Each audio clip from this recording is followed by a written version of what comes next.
Welcome everyone to the Canadian Nurses Association's webinar series, Progress in Practice.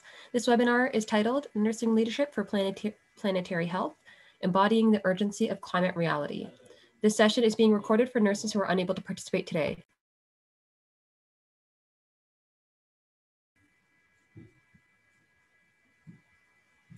My name is Aidan Hamza. I'm the Acting Program Lead for Policy and Government Relations at the Canadian Nurses Association, and I will be hosting this webinar. At the end of the presentation, we will answer your questions, which you can type in the Q&A box that you see up to the right of the slide. We will address as many questions as time allows. The certificate of participation will be emailed to you along with the link to the recording of this webinar. And now a little bit about our presenter, Fiona Hanley. Fiona Hanley is a nursing educator and a passionate advocate for nursing leadership in environmental and climate health. She was a member of the Canadian Nurses Association Environmental Reference Group and is currently on the board of the Canadian Association of Nurses for the Environment. She had the honor of representing the CNA in a collaborative call to action on climate with federal politicians in 2019, has been a board member of the Synergie Santé Environnement Québec. She is a member of the OIIQ Climate Committee and co-authored the 2019 position paper, Les impacts des changements climatiques sur la santé des populations et la pratique infirmière. She was also part of the expert committee for the position paper, Infirmières et infirmiers à l'avant-garde d'une planète en santé. Over to you, Fiona. Hello, everybody. Thank you, Aidan, for that presentation, and welcome to everybody today. Thank you for joining, and I do so appreciate this opportunity to speak with you. In this presentation today, I'm going to share with you some thoughts about the relationship between humans and the environment with a focus on climate change and how this relates to health and nursing, with some examples of climate leadership by nurses and also some ideas for other possibilities or opportunities. And I do hope to hear from you, as I'm sure that you have multiple ideas and examples from your work to share with us. And, you know, we really do need to hear about these in order to build upon each other's knowledge and wisdom for moving forward. So I really welcome questions and comments. This year, 2020, was supposed to be a year of real climate action. But instead, as we all know, the COVID-19 tsunami came crashing in, sweeping everything away in its path and displacing efforts towards the very immediate threat. And lockdowns around the world closed our schools, our shops, our restaurants, and even forced the cancellation of the UN climate talks. So everybody has been affected in one way or another by the ongoing calamity of coronavirus. However, the climate emergency has not gone away, despite some of the temporary benefits observed from reduced air pollution and surges of nature or wildlife occupying city spaces. And this year must be used as an opportunity to deepen our consciousness of the need to heed science, to pay attention to the perspective of health professionals, and to rethink the building of our healthcare systems, our communities, and our economies post-COVID. We must not fall into the trap of wishing to spring back, but must walk forward with eyes open to invest in an equitable future that will support both human and ecosystem health. Next slide, please. I think most of you no doubt have a pretty good idea of climate change and what we really should be calling the climate crisis. Earth's climate has changed significantly over the course of its history, but what is different now is the speed with which change is occurring and the steep rise in greenhouse gases from human activity causing global temperature increases and multiple cascades of effects. The average global temperature is warming at an unprecedented rate, especially over the past 50 years. And recent research on emerging pandemics are finding that COVID-19 is only the latest in a series of diseases emerging due to anthropogenic or human-caused environmental changes, bringing wildlife, livestock, and people into closer contact. And that we really need to have the kind of approach such as that proposed by One Health to prevent further pandemics emerging. And this requires a fundamental mind shift from seeing the world through a strictly human-centric lens to a wider and more inclusive ecocentric view, so that ensuring the needs of humans are compatible with the needs of our ecosystems. And to to reaffirm that climate change is not about uncertainties or speculation, but about solid science that has clarified the consequences over the years so that the outcomes in an increasingly narrow range of possibilities, all of them disastrous for human health and well-being. And climate health is the here and now. I know there's a poll question up there just to see who our participants are. So we can we'll see the results of that in a few minutes. So in the meantime, we can go to the next slide.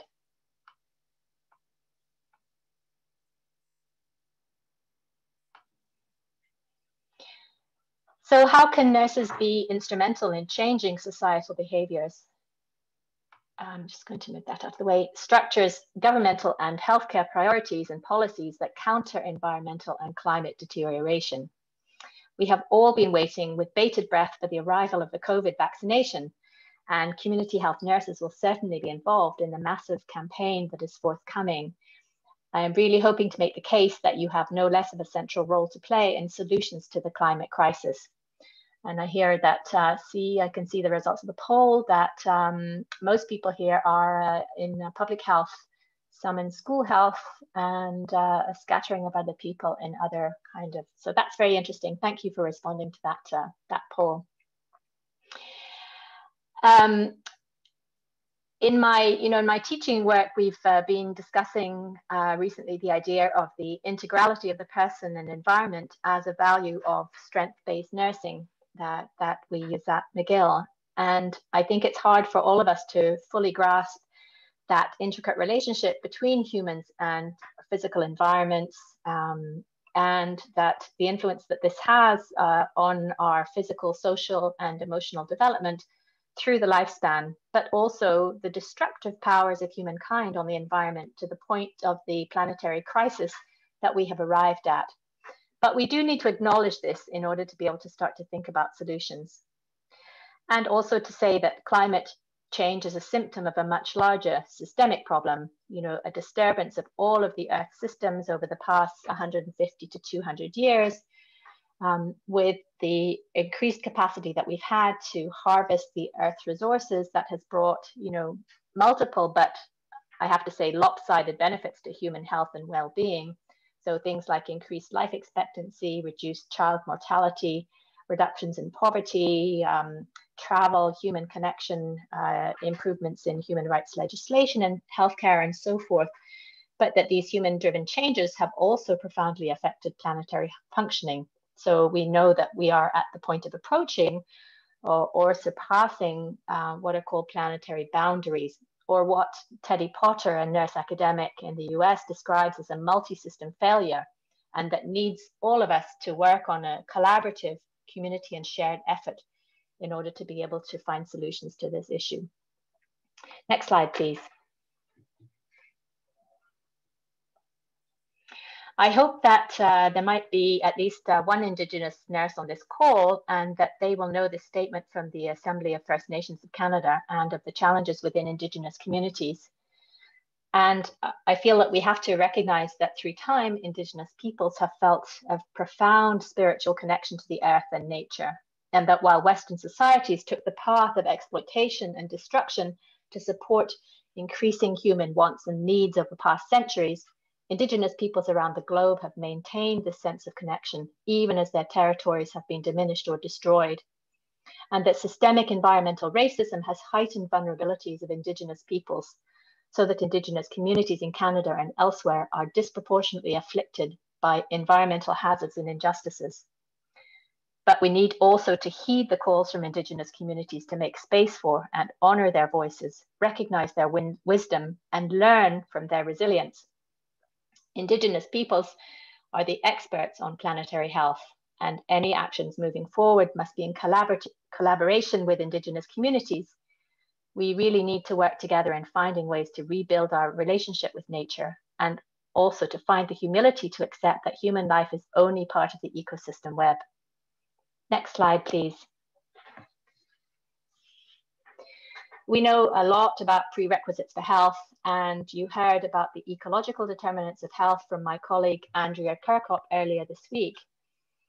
And that we also know that in the UN, including UN member states, including Canada, adopted the 2030 Agenda for Sustainable Development in order to address social, economic, and environmental challenges to good health.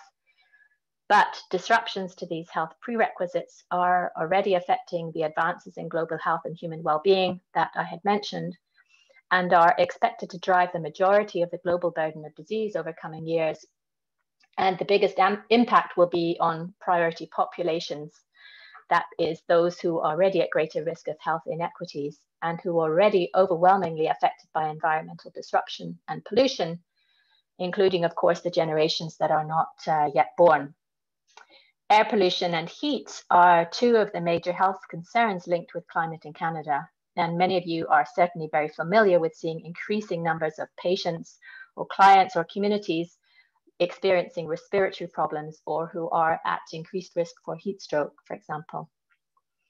The COVID-19 pandemic is a further reminder of the delicate relationship between people and our planet and the vulnerabilities to this virus that increase inversely with air quality and pre-existing health and socioeconomic conditions, but also the importance of collaborating with our communities and with engaging people in order to find solutions.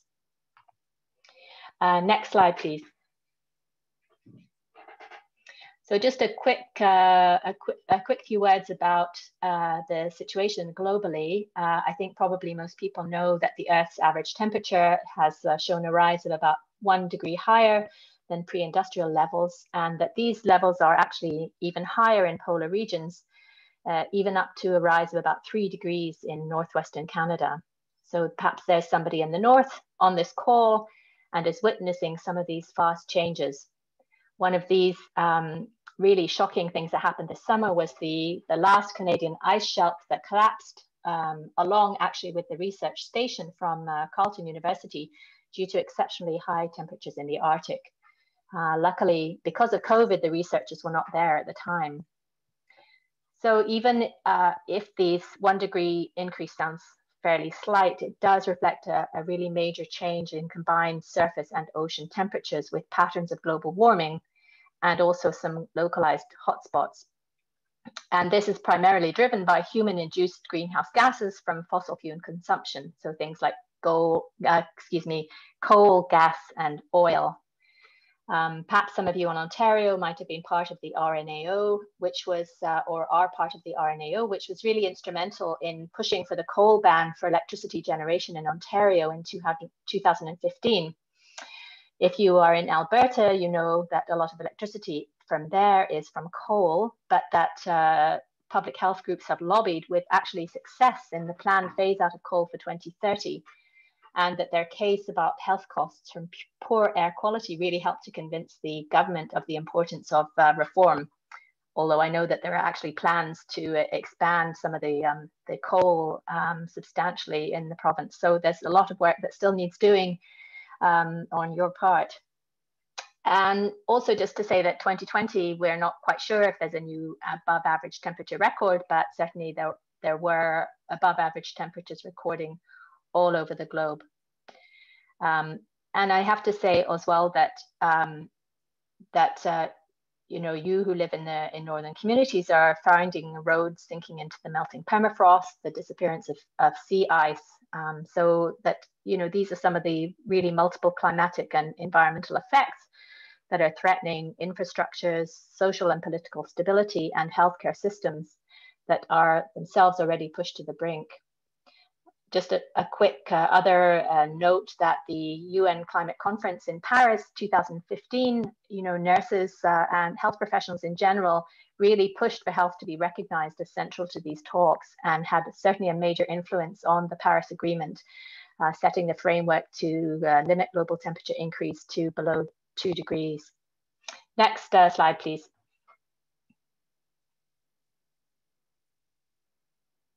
I thought it would be interesting to just to see whether COVID actually affected emissions, because I'm sure many of you remember those images we saw of the clear skies, improved air quality over China and northern Italy in the early months of this year. So I looked at some reports, including one by Nature Communications, looking at CO2 emissions, and that also the World Meteorological Association. So initially there seems to have been an increase of about 8.8% in the first half of the year, thanks to the lockdowns. And it could have been as high as even as 17%. However, the effect was short-lived and bounced back pretty quickly as the lockdown restrictions relaxed and economic activities restarted pretty well. And also just to know that even if there was some decrease, the actual impact on CO2 emissions is minimal, because it really is, that reflects the accumulation over many years of both past and actual emissions of CO2. And perhaps a message that was quite key, I thought, from the Lancet Climate Countdown this year is really of the converging crisis of the COVID pandemic and climate change, and that the drivers of climate change and infectious disease are shared. And that if we act on climate change today, we will, have the hope of bringing back some of those clear skies, healthier food, and safer places to live, and also to reduce the future risk factors of infectious disease. Next slide, please.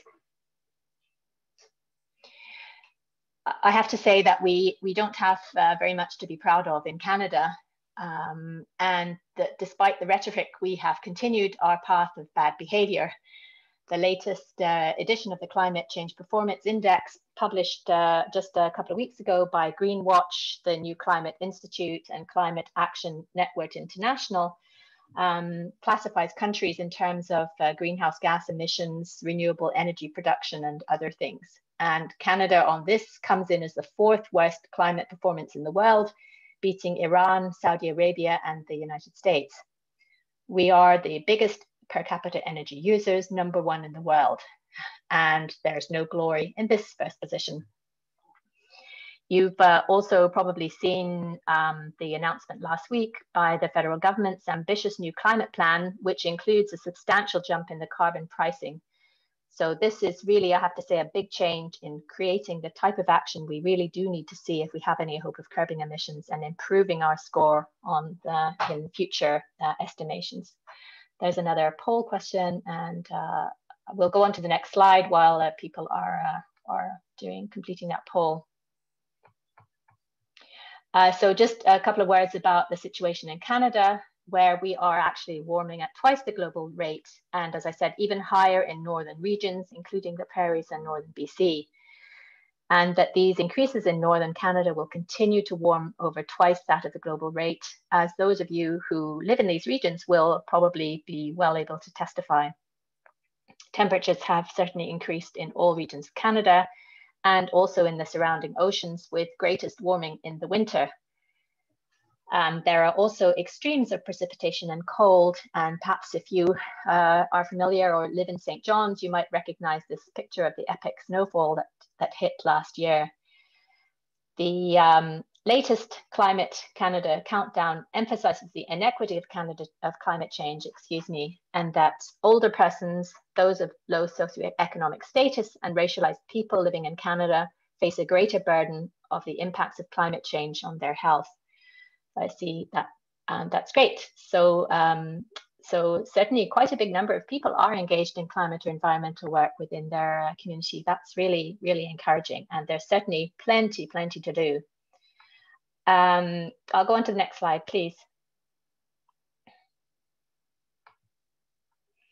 This is a screenshot from the website of a new report from Human Rights Watch on the human consequences of the warming trend for northern peoples.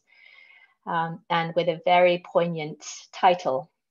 Climate change is taking a huge and growing toll on First Nations and Inuit peoples in Canada, depleting food sources and affecting health. We really need to be conscious about the experiences of Indigenous peoples that live off the land and are being acutely affected by loss of sea ice, which in the past has been closely connected to cultural identity. This was a major source of health and well-being, depending on the ice for mobility, hunting and fishing and social life, getting into the wilderness away from everyday problems in communication and communities that stemmed from policies of colonialism.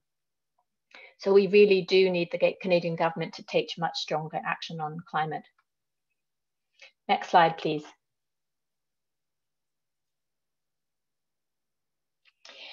The Intergovernmental Panel on Climate Change is the United Nations body that assesses the science of climate change, and they've published 5 reports since 1988, compiling the latest science on climate change.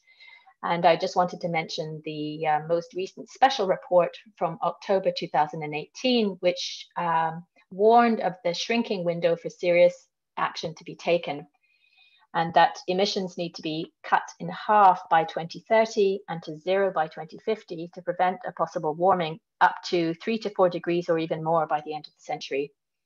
And so that even half a degree, they warn in this report, will worsen the risks of extreme heat, floods, drought, and poverty for hundreds of millions of people. And this is an ear-splitting wake-up call to the world, so called by UN General Secretary Guterres, being heard by health professionals actually around the world. And I have to say there's a literal explosion of responses from the health sector everywhere.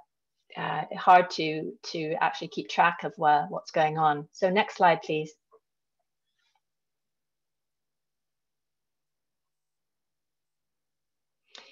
The Lancet Commission on Climate and Health, I'm sure that many of you are probably familiar with this document. And this was a major catalyzer for health professionals to become key players in climate awareness and action. And you might have seen their first report in 2009, which identified climate as the greatest health threat of the 21st century. But they flipped this then in 2015 to describe climate change, as actually the greatest public health opportunity of the 21st century, since all actions taken to reduce or mitigate climate change really bring co-benefits for human health and well-being.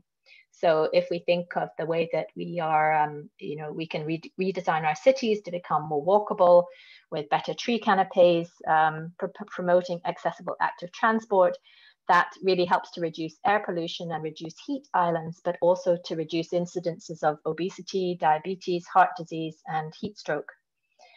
This year's Lancet Countdown 2020 reminds us that no one is untouched, from small islands to big cities, and people are experiencing effects of climate change in a range that goes from really subtle and ongoing effects to very overt and acute health consequences. Next slide, please.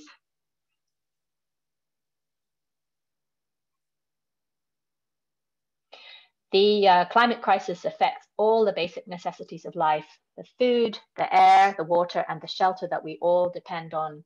I see that people are actually, I guess no surprise, their main preoccupation at the moment is infectious disease, and with other people who are concerned about other things. Interesting, floods didn't really come up. That's certainly something that we have seen a lot of in the Quebec, Gatineau area as well over the past couple of years.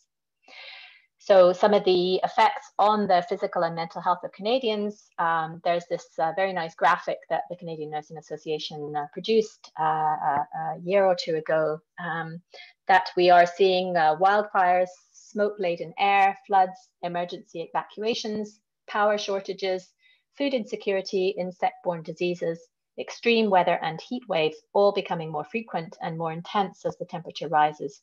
And community health nurses are familiar with many of these effects in their work. And I'm sure that many of you have witnessed at firsthand what this looks like and what it feels like. Next slide, please.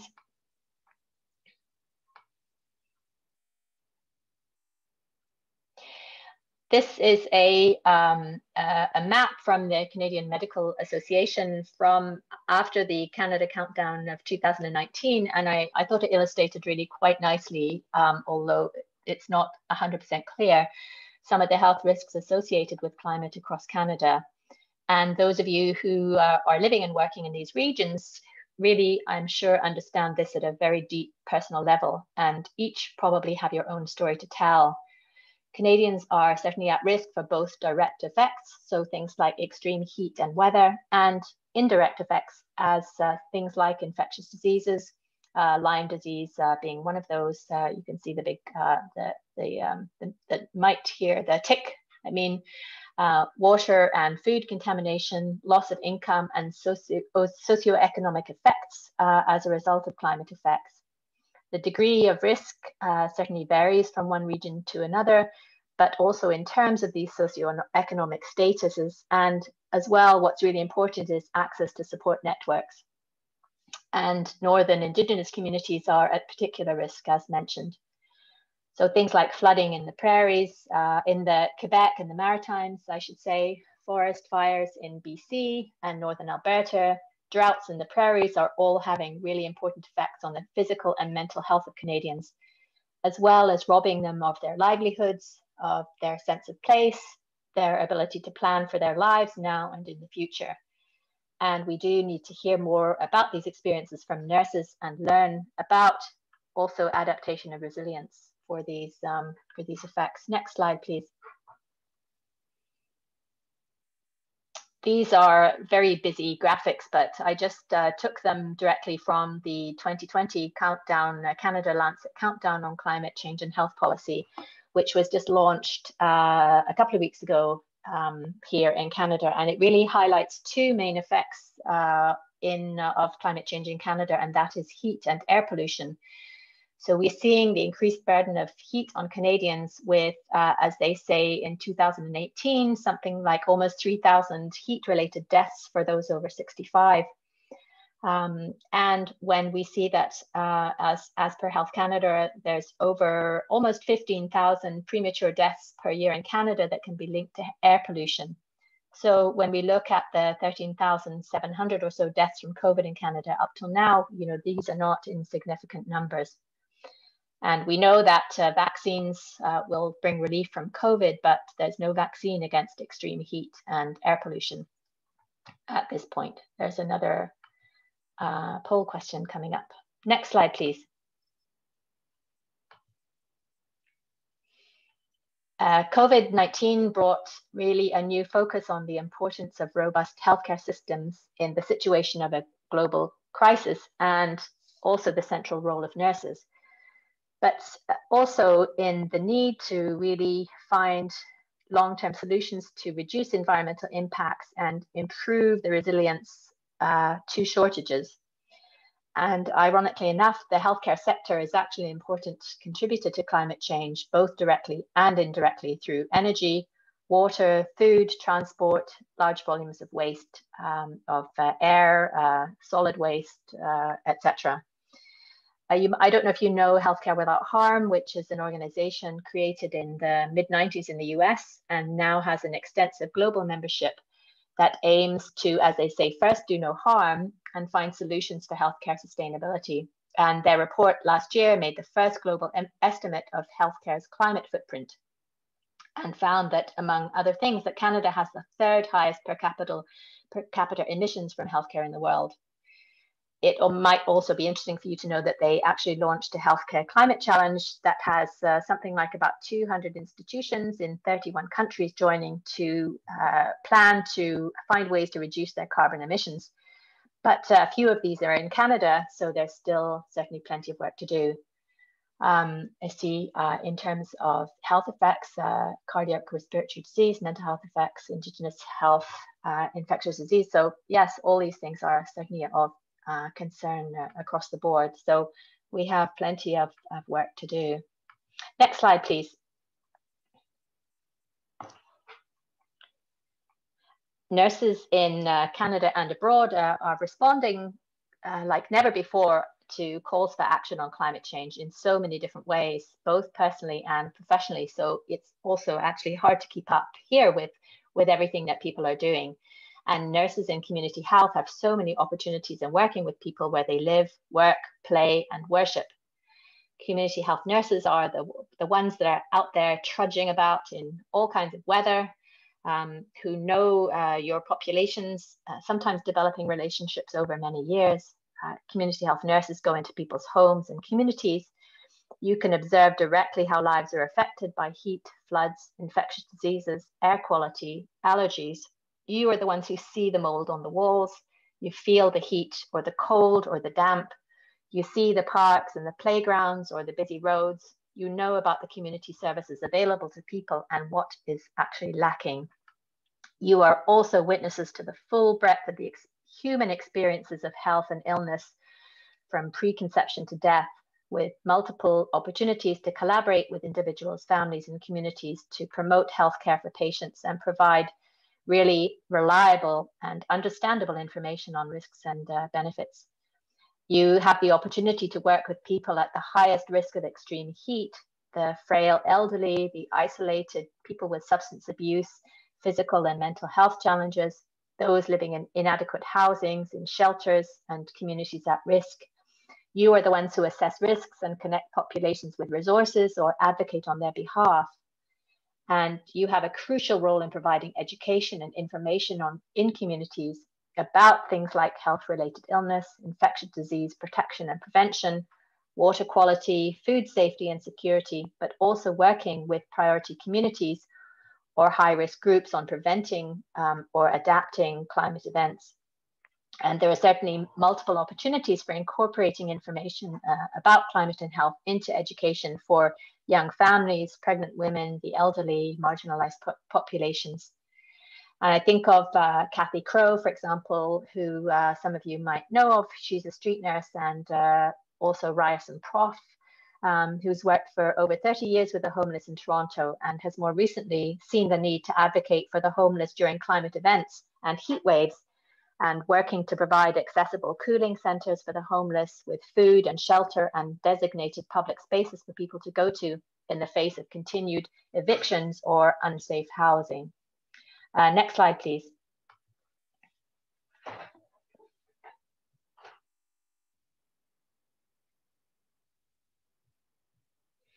I just want to quickly go through some of the official documents that for me show nursing leadership from more of an organizational level. And then I'll mention a few examples of nurses in action. So of course, there's no time to go through all the details of these initiatives, but just to say that the CNA and the ICN have certainly long been leaders in relation to environmental and climate health based on the principles of social justice and equity. And there are multiple tools and position papers, and I've given links to some of these documents on the slide that I hope you might have the time to look at. CDF is an international NGO that works in the French-speaking world, and on the position paper was a very new departure for them as well too, urging nurses to become involved and informed and take part in efforts to reduce environmental pollution and climate change on all different levels. Next slide, please. This is just a little extract from this document produced by Wanda Martin and Lindsay Wald last year for the Canadian Federation of Nurses Unions, which you might perhaps be a member of. It's a really great tool to look at, has some great recommendations. And actually the CFNU has plans for rolling out some new educational resources for members that should be coming out, I imagine, in the near future. Next slide, please. This is a position paper that Aidan mentioned at the beginning of the presentation, which was a great step forward for nurses in Quebec. And that was a result of work of the Climate Committee in the Order of Nurses of Quebec, and that I had the privilege to collaborate on with the committee and Monsieur Bruno Pilote, my colleague. So really declaring that nurses must learn about links between climate to health and use the lens of this awareness to integrate this into their practice through the nursing process. So through assessment, through planning, through intervention and evaluation. Next slide, please. This is a position statement from the BC nurses and nurse practitioners and was prepared by Raluca Radu, who was at the time a UBC master student in consultation with members of this organization, and she's now a faculty lecturer at UBC. And there's also a wonderful podcast that I think I put in some tools and resources for you to listen to of an interview that she has done about nurses' involvement in climate action. So she's a great model. Next slide, please. I think it's really important to make connections to be able to engage with other people in this work. And CANE is a professional organization of nurses that is part of the Canadian Network of Nursing Specialties of the CNA, working on environmental and climate health across all domains of nursing practice. And there are multiple collaborations that CAIN has with groups such as the Canadian Coalition for Green Healthcare, Canadian Physicians for the Environment, La Planète Syndic en Santé, amongst others. And so the voice of nurses is really needed across all different spheres of practice because actions are really accelerating at this time. And one example would be Hilda Swirsky, a member of CAIN, who's been really active in her hospital in Toronto, but also with the RNAO and Ontario Nurses for the Environment, and most recently organized a webinar series through her synagogue on fighting plastics pollution and reducing food waste. So really good example of engaging her community in some of these educational sessions. There'll also be soon a Canadian Nurses Climate Challenge that will be launched by CAIN in the spring. And this is an offshoot of an initiative that was started by the Alliance of Nurses for Healthy Environments in the US and looks at educating nurses to help bring information about the impacts of climate change on human health through their workplace and to others. Next slide, please.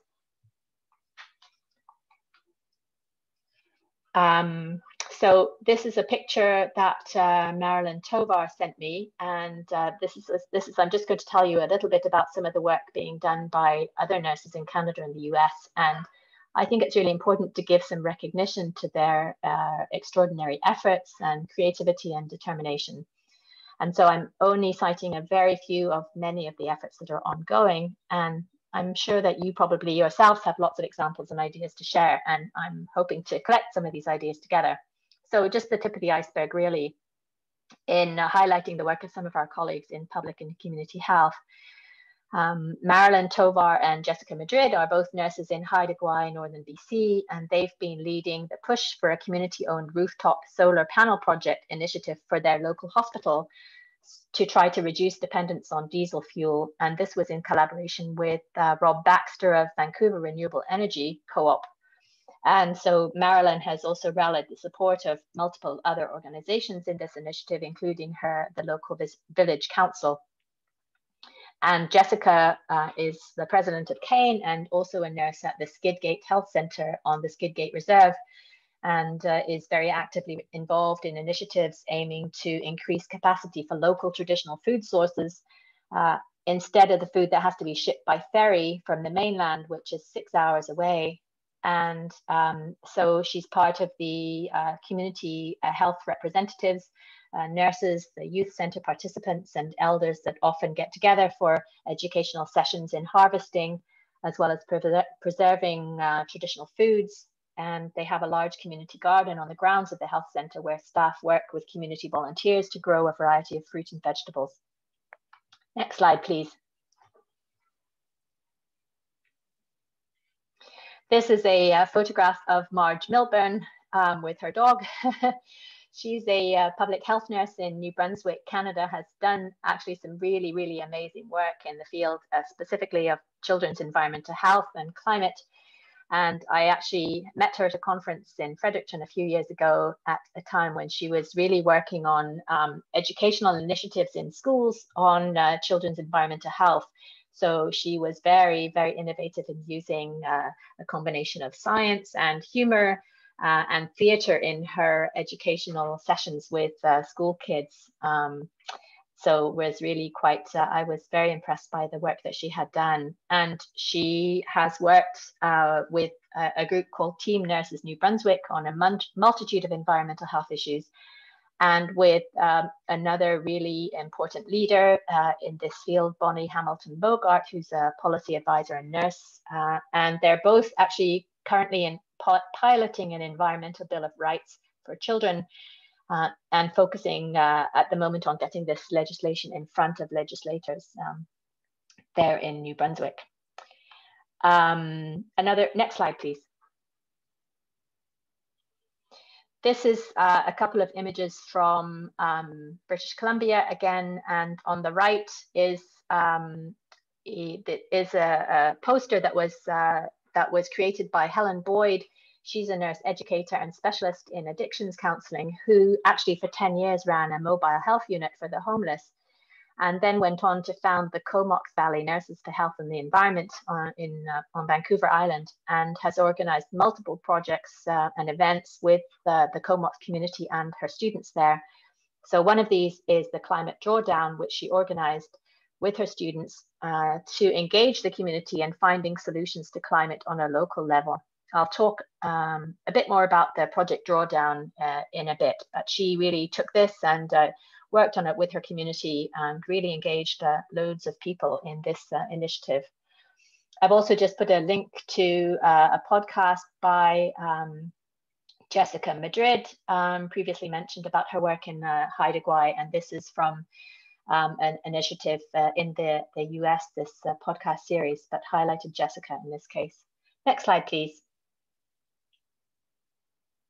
So talking about the US, I just think that it's such a wonderful project here. This Nurses for Cool and Healthy Homes was a project that was created in 2015 by two graduate students at the University of Michigan, Angela Wan and Valerie Tran, and they really wanted to address the health impacts of climate change in their area of Fresno, California, which is amongst the poorest communities in the US.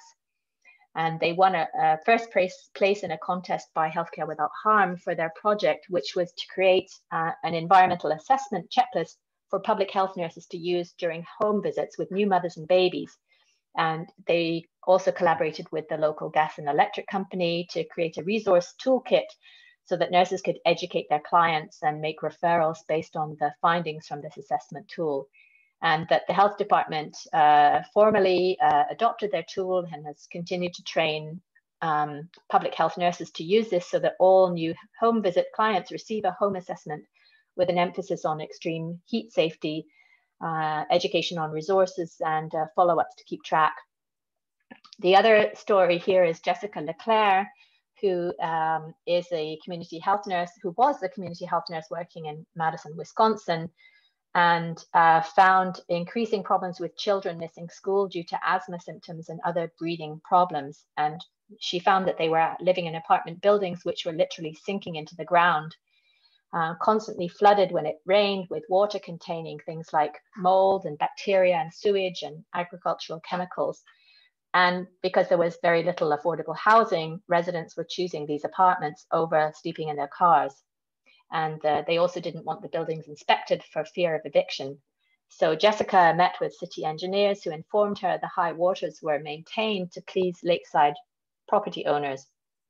And her advocacy actually got her into trouble, who felt that this was not really part of her public health organizing. And she eventually actually lost her job in community-based work. So what seemed to be a bad end to this story actually turned out to be something good, because she decided to go back to school and took an MPH on the intersection of climate health and equity, and then joined the Alliance of Nurses for Healthy Environments, where she found a role in policy influence, was then subsequently invited to join a local sustainability citizen committee to inform local policy and planning, and went on to form an environmental justice work group, engaging neighborhoods around common issues.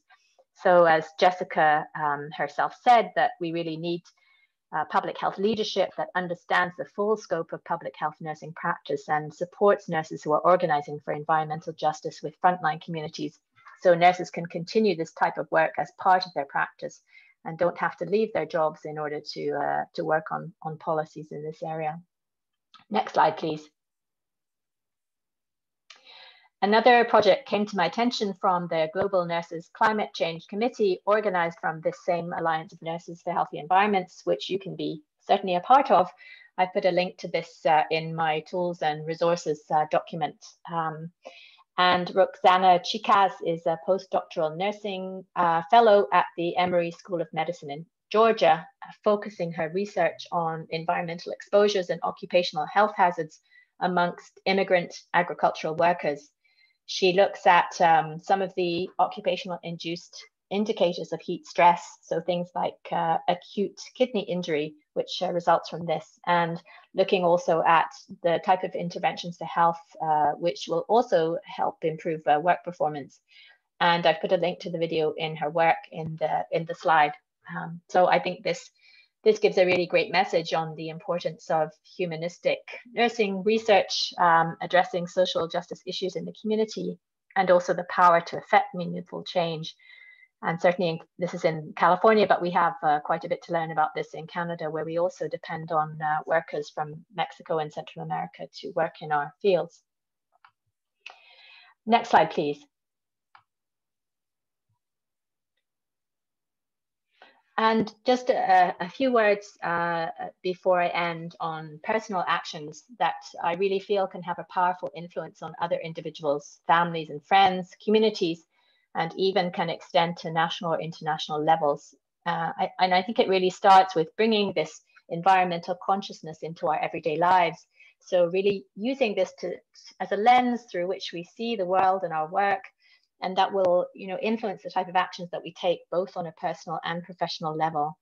And that bottom up and grassroots actions often transits to upper levels, as I'm sure that many of you know, and that there is really a need to have both top down and bottom up action and solutions. And also to remember that individual actions really do count. So each of us can start with one thing and other things will follow. And personally, I think that many of the actions first come close to home in how we do ordinary things in our daily lives. The decisions we make about what to eat, where and how we buy food, how and what we cook in, how we heat or cool our homes, what we wear, how we get about, all those consumer goods we buy, etc. So really thinking about how things are produced, how they are used, where they go, who benefits and who loses. Thinking in a circular way helps us to find solutions that can fit into our lifestyle and then spill over into our work life. And nurses are certainly powerful role models and can start a conversation about climate. It is actually not talked about very much in daily life or work life, certainly. And I will send you also with my resources a link to a really amazing organization in the UK called Climate Outreach. They've just published a handbook on how to have this daily conversation. There also I have a picture from Project Drawdown, which is another really great organization that was started in 2014 as a project based in the US, but illustrating all kinds of local climate solutions and adaptations around the world. And now has become this surging global movement based on the idea of collecting all of those ideas and about initiatives and engaging citizens responding to this crisis. And there you can certainly get involved with that. CANE is planning, like I said, I think a launch of the Project Drawdown for the spring, and we'll be looking for engaged nurses to join in a Canada-wide project. And finally, I would like to end by just talking very briefly about an inspiring, new slide. New slide, please, sorry. A really inspiring new developing discipline that's centered on the connectedness between human beings and the environment. And because it's still emerging, there's plenty of room for new voices to add to really this bubbling of ideas of how we move forward in confronting the multiple challenges of climate and environmental deterioration. And the nurses, the voice of nurses is really essential to this work. What might be of interest for you is the Planetary Health Alliance, based at Harvard University with all kinds of member organizations around the world. And they have something called the Clinicians for Planetary Health Group, which meets virtually, exchanging ideas and brainstorming on practical solutions and developing clinical practice initiatives. And nurses are definitely part of this, and there's certainly a need for you to be part of this. So as eloquently put by Teddy Potter, nurse and planetary health scholar, planetary health offers humanity an alternative to its current road to extinction. It combines indigenous knowledge and science-based transdisciplinary knowledge with frameworks for practice and action to promote the health of humans and the entire biosphere on which we depend. Thank you very much. Some tools and resources that you can look at and my references. Thank you for your presentation, Fiona. Before we move on to the Q&A period, we'd like to ask that participants answer a couple of poll questions about today's webinar. They should be appearing on your screen now. As you're answering those, we'll now start the discussion portion of the webinar. If you haven't already, please type your questions into the Q&A text box. And I'll now hand it over to Patty to lead the discussion.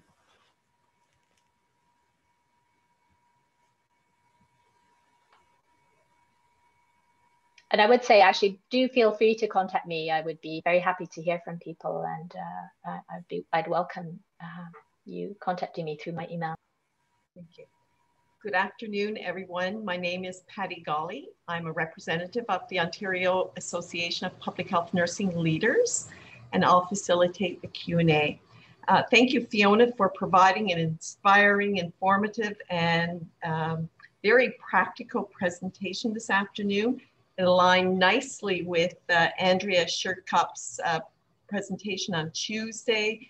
And for those of you who were not able to participate, it was on environmental health in times of COVID-19. And that presentation, along with this presentation, will be available on YouTube next week. We have quite a few questions in the Q&A section. So I will start with the first question, Fiona. Lots of interest here. So the first question being, with the government looking to implement the United Nations Declaration of the Rights of Indigenous Peoples through proposed Bill C-15, do you think we will see a change to climate change given the impact it is having on First Nations communities?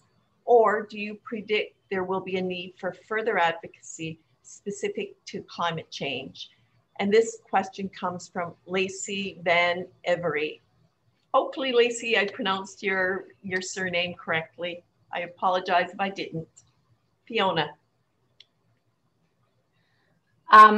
Thank you for the question, and it's a really great question, of course, too. But I mean, we do really need to have these legislative changes for sure, and I think part of it is to make explicit the fact that First Nations communities are First Nations and Inuit communities are the ones who are often most affected by, at least in the more immediate, by some of these environmental and climate impacts.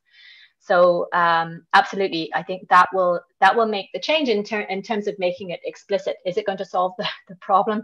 Well, no, but and absolutely there will need to be further advocacy specific to climate change. I mean, we can see how many voices there are opposing. Look at what's happening with the latest proposal for the carbon. I hesitate calling it the carbon tax, but there's a real pushback for that as well too. People are reluctant to take on these kind of issues as well too. So we still need to have lots and lots of work to do. And I think talking about the health and how health is affected is really key to bringing the real impact of climate change home to people. Thank you, Fiona. I don't know what that answered. Thank you. I should also add that I'm also representing the CHN Leadership Standing Committee here on this webinar. Our next question, it's more of a comment regarding the climate concern that's greatest for participants. And this individual is saying that it's more inequality and domination that is the greatest public health threat. Would you like to comment on that?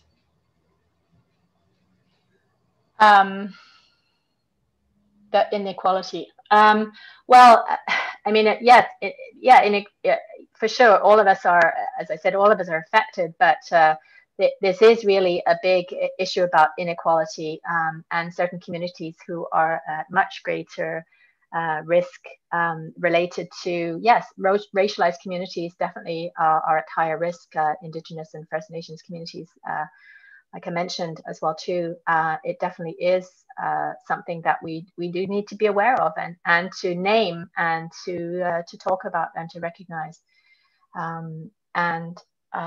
That actually one of the interesting things that's happening that is coming up. There's a webinar series from the Patty, maybe you can help me with the name of the organization, the National Collaborating Center on Determinants of Health. They're having a webinar series in January that we could perhaps add to our list of resources as well too, exactly on the issue of health equity and climate change. So with people from that organization who are really specialists in the area as well too. I think that will be a very interesting discussion. So these discussions are happening more and more as well. And those webinars are coming up. There's part 1 on January 21st. It's the Nursing Voice or it's the health equity impacts on climate change. And the second part of that is on the 29th of January. So it's more than us having this conversation. Others who are furthering this issue. The next question is, have you read the Canadian Association of Physicians for the Environment's Climate Change Toolkit for Health Professionals? If so, what do you think of it? I've read it and found it to be quite good, but I don't know anyone else who has read it. And thank you for making me aware of CANE. Yes, I know this toolkit very well, as a matter of fact. I know very well Kim Perrotta, who was behind a lot of the writing of this and certainly organized this toolkit. And yes, it really is excellent. And, you know, it does talk about the work of nurses and physicians as well with this. And yeah, it absolutely, I think it makes some of the information about climate and health in a very comprehensive and understandable way.